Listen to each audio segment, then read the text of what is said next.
आपके सपनों की नाव सप्तानी कोचिंग इंस्टीट्यूट।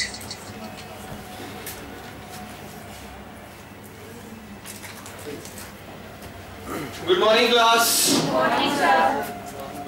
आज हमारा टॉपिक है फाइनेंशियल मार्केट, जिसे हम हिंदी में बोलते हैं वित्तीय बाजार। आप लोग देख सकते हैं यहाँ पर लिखा हुआ है फाइनेंशियल मार्केट, वित्तीय बाजार। फाइनेंशियल मार्केट होता क्या है? What is financial market? सबसे पहले क्वेश्चन यही उठता है, what is financial market? Financial market is a place, is a facility where lenders and borrowers can fulfill each other's need। Financial market या वित्तीय बाजार वह सुविधा है या वह फैसिलिटी है या ऐसा मंच है जहां पर उधार लेने वाले और उधार देने वाले एक दूसरे की जरूरतों को पूरा कर सकते हैं। उधार की जरूरत क्यों पड़ती है? क्यों पड़ती है उधार की जरूरत? अपना बिजनेस करने के लिए, अपने काम करने के लिए, ठीक है। तो फाइनेंशियल मार्केट या वित्तीय बाजार वह है जहां पर उधार लेने वाले, बोरोवर्स और लेंडर्स, उधार देने वाले एक दूसरे की जरूरतों को पूरा कर सकते हैं। तो इसके दो तरीके हैं, दो तरह का। फाइनेंशियल मार्केट को हमने दो पार्ट्स में यहां डिवाइड किया है। पहला पार्ट है ऑर्गेनाइज्ड फाइनेंशियल मार्केट और दूसरा है unorganised financial market. Unorganised financial market. Organised financial market को हम बोलते हैं संगठित बाजार। संगठित बाजार, ठीक है। और अनऑर्गेनाइज्ड मार्केट को बोलते हैं हम असंगठित बाजार। असंगठित बाजार। अब ऑर्गेनाइज क्यों कहा या अनऑर्गेनाइज क्यों कहा? ऑर्गेनाइज मार्केट वो मार्केट होता है जहां पर रूल्स और रेगुलेशंस फॉलो किए जाते हैं और वो किसी ना किसी संस्था के अंतर्गत काम करते हैं। उनका जो नियंत्रण है, जो संस्थाओं का नियंत्रण है, वो जिस मार्केट पर होता है, क्लियर है। तो किसी संस्था के अंतर्गत काम करने वाले, रूल्स और रेगुलेशंस को फॉलो करने वाला ऐसा बाजार जो है वो ऑर्गेनाइज्ड मार्केट कहलाता है। और जहां पर no rules, no regulations, no regulatory body, वो क्या कहलाते हैं? अनऑर्गेनाइज्ड, असंगठित बाजार। असंगठित बाजार का आप एग्जांपल ले सकते हैं। हमें यहां पे लिखे पहले नो रूल्स, नो रेगुलेशंस, ठीक है, and no regulatory body. Regulatory body, no regulatory body मतलब यहां पे ना तो कोई नियम कानून फॉलो होंगे और ना ही कोई नियामक संस्था इन्हें कंट्रोल करने वाली होगी। खुद से ये काम कर सकते हैं, ठीक है। बहुत सिंपल लैंग्वेज में मैं लिखूं तो साहूकार, साहूकार होते हैं कुछ स्थानीय व्यापारी, ठीक है, कुछ चिट फंड्स। ये जो है एग्जाम्पल है अनऑर्गेनाइज्ड मार्केट के। क्या कोई साहूकार कभी किसी की बात मानता है या किसी नियम के आधार पर चलता है? नहीं, उसके अपने खुद के रूल्स होते हैं। हाँ, हम इसे फाइनेंशियल मार्केट में हम इसे शामिल जरूर करते हैं। क्यों करते हैं? क्योंकि यहाँ पे उधार लेने और देने की जरूरतें पूरी हो रही हैं, इसीलिए ये फाइनेंशियल मार्केट का हिस्सा है। लेकिन ये कैसा है? अनऑर्गेनाइज्ड मार्केट है, असंगठित बाजार है। अब हम यहाँ पर बात करते हैं, जो एक्चुअल हमें पढ़ना है वो है ऑर्गेनाइज्ड मार्केट या संगठित बाजार। यहाँ पे रूल्स भी होते हैं, रेगुलेशंस होते हैं और रेगुलेटरी बॉडी भी होती है, नियामक संस्था, रेगुलेटरी बॉडी, नियामक संस्था। ये तो नियामक संस्था होती क्या है? जो नियम बनाए, जो कानून बनाए, आप पर नियंत्रण रखे या संस्थाओं पर या बाजार पर नियंत्रण रखे। तो इस तरह से यहां पे रेगुलेटरी बॉडी भी होती है, रूल्स होते हैं, रेगुलेशंस होते हैं, क्लियर है। ऑर्गेनाइज्ड मार्केट को फर्दर दो पार्ट में डिवाइड किया जाता है, क्लियर है। ऑर्गेनाइज्ड मार्केट को हम फर्दर दो पार्ट्स में डिवाइड करते हैं। मतलब जो संगठित बाजार है वो दो भागों में विभाजित होता है, ठीक है। पहला है मनी मार्केट, जिसे हम बोल सकते हैं मुद्रा बाजार, मनी मार्केट, हिंदी में बोलते हैं इसे मुद्रा बाजार। और दूसरा होता है कैपिटल मार्केट, हिंदी में क्या बोलेंगे? पूंजी बाजार, कैपिटल मार्केट। कैपिटल मार्केट या पूंजी बाजार, हिंदी में आप लिख सकते हैं पूंजी बाजार, ठीक है। मनी मार्केट जो है वो एक शॉर्ट टर्म मार्केट होता है, शॉर्ट टर्म मतलब ये एक साल से कम समय के लिए होता है। अगर उधार का लेन देन, अगर जो पैसा बोरो करना है वो एक साल से कम समय के लिए करना है तो वो मनी मार्केट में किया जाता है। पैसों का लेन देन अगर एक साल से कम समय के लिए होना है या शॉर्ट टर्म के लिए होना है तो वो कौन सा बाजार कहलाएगा?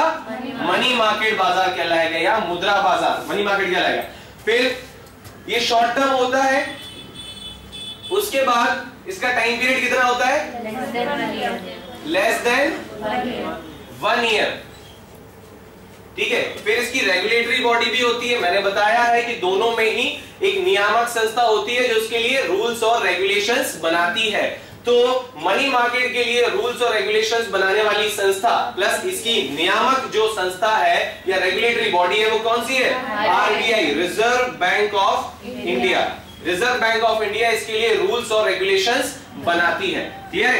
अब यहां पे अगर बात करें कैपिटल मार्केट, तो कैपिटल मार्केट एक लॉन्ग टर्म मार्केट है, लॉन्ग टर्म मार्केट है और इसका time period more than 1 year, मतलब एक साल से ज्यादा समय के लिए जो है वो क्या कहलाता है? ये कैपिटल मार्केट कहलाता है। जब पैसा या लेन देन आपको या उधार आपको एक साल से ज्यादा के लिए करना है तो वो कहलाएगा आपका पूंजी बाजार या कैपिटल मार्केट। ऐसे ही कैपिटल मार्केट में एक रेगुलेटरी बॉडी भी होती है, क्लियर है? कैपिटल मार्केट में एक रेगुलेटरी बॉडी होती है, वो होती है SEBI, security exchange board of India. Security exchange board of India जो है, जिसे हम हिंदी में बोलते हैं भारतीय प्रतिभूति विनिमय बोर्ड, क्लियर है? 1992 में इसका एक्ट आया और तब से जो है ये security exchange board of India के नाम से ही जाना जाता है और पूंजी बाजार पर नियंत्रण रखता है।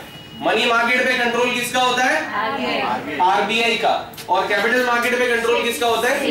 सेबी का, क्लियर है? तो ये इनकी क्या हो गई? रेगुलेटरी बॉडी, ठीक है। मनी मार्केट और कैपिटल मार्केट के अलग अलग इंस्ट्रूमेंट्स होते हैं, हम इंस्ट्रूमेंट्स को थोड़ा बाद में डिस्कस करते हैं। कैपिटल मार्केट बात करते हैं। कैपिटल मार्केट को फर्दर 3 पार्ट्स में डिवाइड किया जाता है, क्लियर है? कैपिटल मार्केट को फिर से 3 पार्ट्स में डिवाइड किया जाता है। पहला है long term loan market, long term loan market, उसके बाद गिल्ट-एज्ड मार्केट,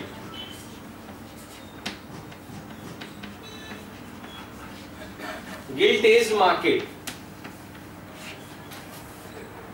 और अगला है इंडस्ट्रियल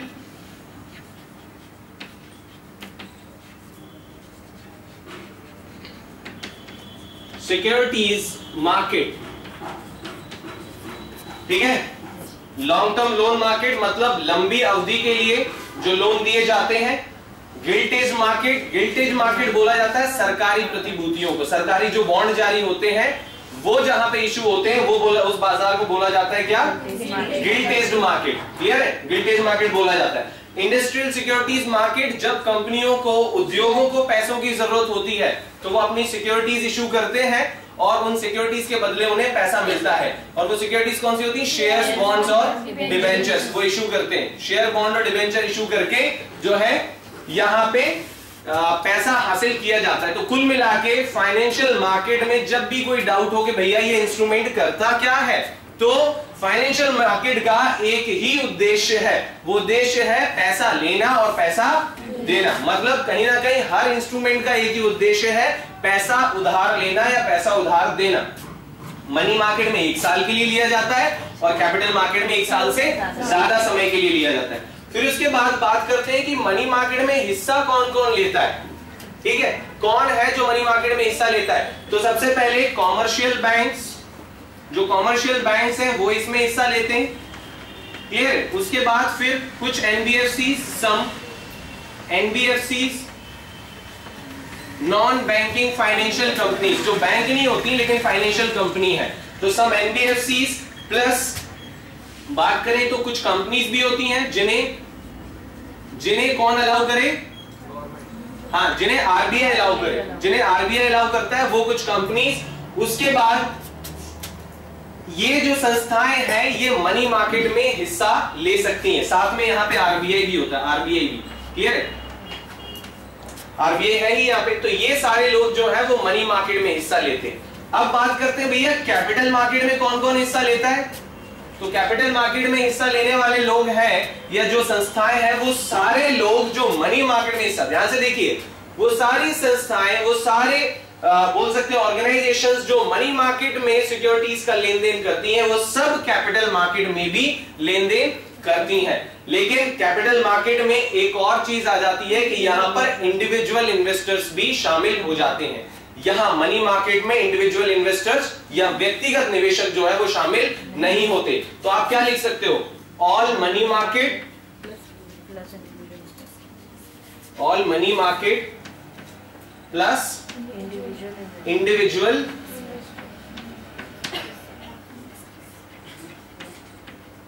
इन्वेस्टर्स। ठीक है, मतलब ये कि पूरे मनी मार्केट की संस्थाएं, मतलब आरबीआई भी इसमें हिस्सा लेगा, कॉमर्शियल बैंक्स भी इसमें हिस्सा लेंगे और साथ साथ में कंपनीज भी इसमें हिस्सा लेंगी। तो ये सारा, और यहां पे क्या हो जाता है, ये सारी कंपनियों के साथ साथ, ये सारी ऑर्गेनाइजेशंस के साथ साथ व्यक्तिगत निवेशक भी यहां पे शामिल हो जाते हैं, आम आदमी भी यहां पे कैपिटल मार्केट में शामिल हो जाते हैं।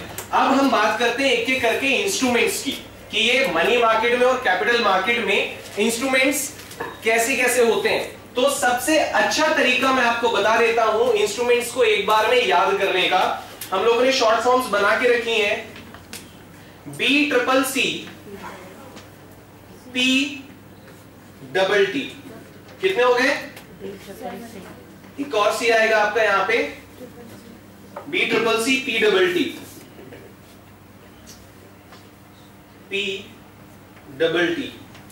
ठीक है।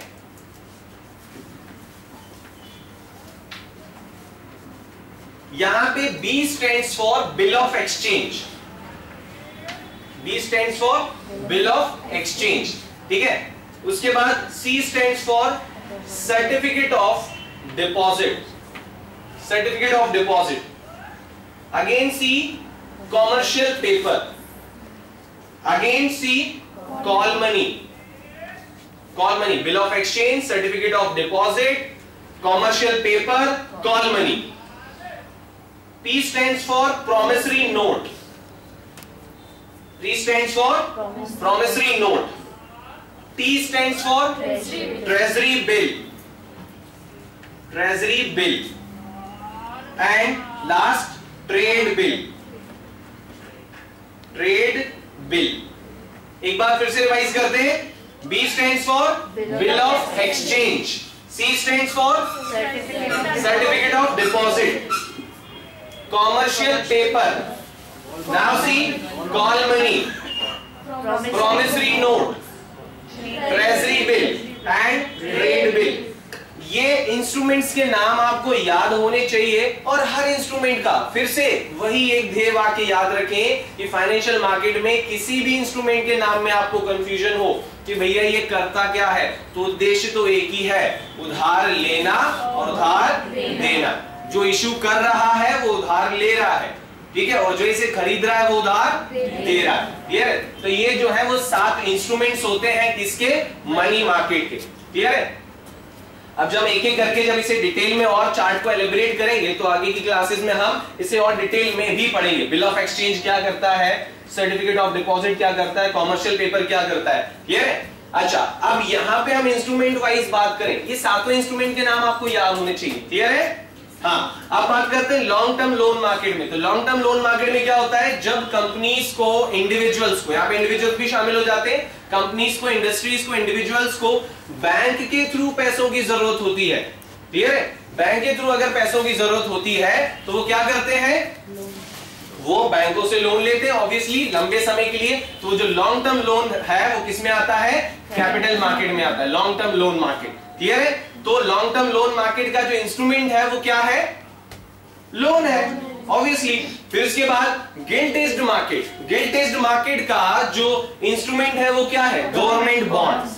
क्या है? Government bond. यहां पे हमने मनी मार्केट में एक इंस्ट्रूमेंट पढ़ा हुआ है ट्रेजरी बिल। क्या पढ़ा है? Treasury bill. ये ट्रेजरी बिल गवर्नमेंट तब इशू करती है जब उसे 1 साल के लिए पैसों की जरूरत हो। क्लियर है? ऑब्वियसली ये किसका इंस्ट्रूमेंट है? ये मनी मार्केट का इंस्ट्रूमेंट है। तो जब ये मनी मार्केट का इंस्ट्रूमेंट है तो इसे गवर्नमेंट द्वारा 1 साल की पैसे की जरूरत के लिए इशू किया गया है। और ट्रेजरी बिल को इशू कौन करता है? सिर्फ और सिर्फ सेंट्रल गवर्नमेंट। ठीक है, ये केंद्र सरकार की तरफ से जारी होते हैं और केंद्र सरकार की ओर से इन्हें नीलाम कौन करता है? RBI, reserve bank of India जो है इन्हें नीलाम करता है। किसे? ट्रेजरी बिल को, टी बिल को। तो ये हो गए 1 साल के लिए गवर्नमेंट सिक्योरिटी। कौन सी हो गई? Treasury bill.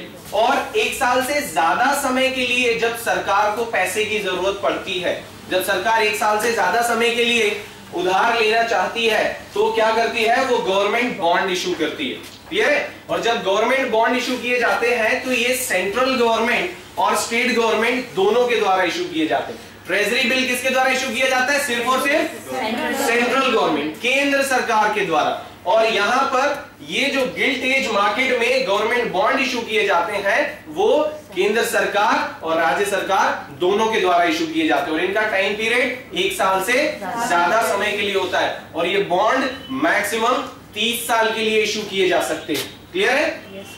अच्छा, यहां पे बात हो गई गिल्टेज मार्केट की जिसमें सरकारी बॉन्ड का खरीद बिक्री होती है। यहां पे ये हमने पढ़ा लॉन्ग टर्म लोन मार्केट जिसमें लंबे समय के लिए लोन दिए जाते हैं। यहां पे बात करते हैं industrial securities market. Industrial securities market भाई क्या होता है? जहां पर उद्योग, कंपनियां पैसों की जरूरत को, पूंजी की जरूरत को पूरा करने के लिए ओपन मार्केट में अपनी प्रतिभूतियां इशू करते हैं। अब प्राइवेट देखो, गवर्नमेंट सिक्योरिटीज तो आपने सुन लिया, एक ट्रेजरी बिल। क्लियर? जब सरकार को पैसों की जरूरत पड़ रही थी तो वो क्या इशू कर रहा था? Treasury bill. 1 साल के लिए, 1 साल से ज्यादा समय के लिए बॉन्ड, गवर्नमेंट बॉन्ड। और जब प्राइवेट कंपनियों को पैसों की जरूरत होती है तो वो क्या इशू करते हैं? शेयर्स, बॉन्ड्स और डिबेंचर्स। क्लियर है? वो क्या इशू करते हैं? शेयर्स, बॉन्ड्स और डिबेंचर्स। मतलब ये कि अगर कंपनी शेयर इशू कर रही है और हम शेयर्स उसकी खरीद रहे हैं तो कंपनी क्या है? बोरोअर है या लेंडर है? कंपनी बोरोअर है। मतलब किसी कंपनी ने अगर अपने शेयर इशू किए मतलब वो बिजनेस करने के लिए पैसा उधार लेना चाहती है। क्लियर है? कंपनी के बॉन्ड अगर इशू हो रहे हैं मतलब हमने अगर बॉन्ड खरीदे तो हमने क्या किया है? पैसा उधार लिया है। किसने? कंपनी ने। और हम अगर बॉन्ड खरीद रहे हैं मतलब हमने उधार दिया है। तो इस तरह से कुल मिलाकर हमने जो पढ़ा फाइनेंशियल मार्केट जिसका एकमात्र उद्देश्य था उधार लेना और उधार देना। 2 तरह के फाइनेंशियल मार्केट होते हैं, ऑर्गेनाइज और अनऑर्गेनाइज मार्केट। जो रूल्स और रेगुलेशंस को फॉलो करते हैं, किसी संस्था के कंट्रोल में होते हैं, वो ऑर्गेनाइज मार्केट होते हैं। और जो विदाउट रूल्स और रेगुलेशन के हिसाब से काम करता है वो क्या होता है? अनऑर्गेनाइज मार्केट होता है। अनऑर्गेनाइज मार्केट में साहूकार, लोकल लेंडर्स जो होते हैं वो आते हैं। और अगर बात करें ऑर्गेनाइज में तो इसे 2 पार्ट में डिवाइड करते हैं, मनी मार्केट और capital market. Money market, capital market. Money market को हिंदी में बोला जाता है मुद्रा बाजार और कैपिटल मार्केट को हिंदी में बोला जाता है पूंजी बाजार। मनी मार्केट एक शॉर्ट टर्म मार्केट है, 1 साल से कम समय के लिए। और इसमें जो रेगुलेटरी बॉडी है जो इस पे नियंत्रण रखती है वो कौन रखती है?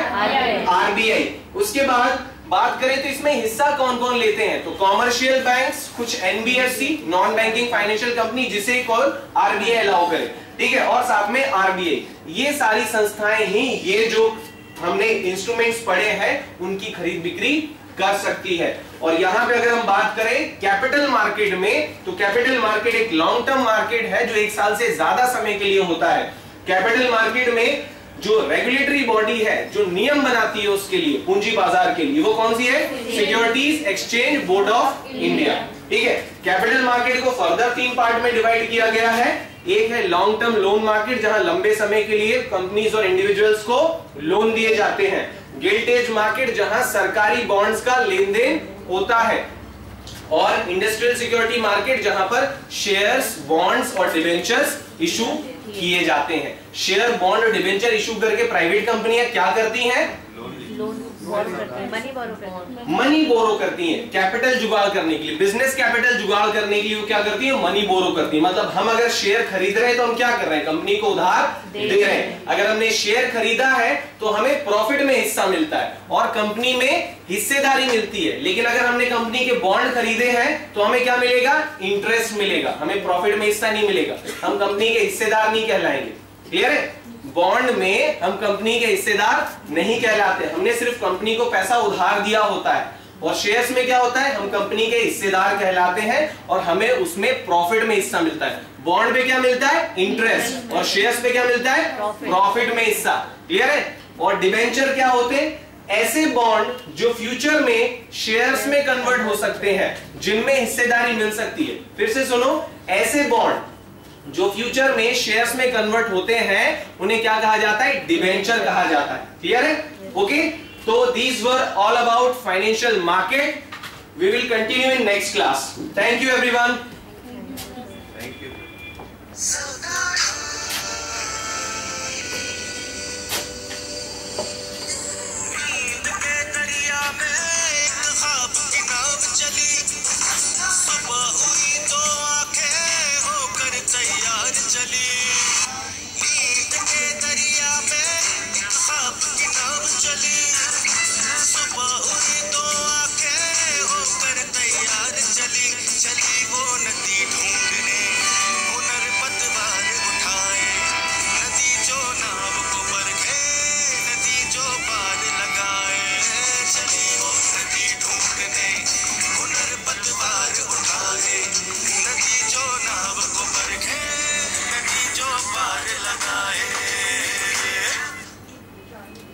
तो ये थे मिस्टर यादवेंद्र यादव, जिन्होंने फाइनेंशियल मार्केट के ऊपर अपना व्याख्यान दिया।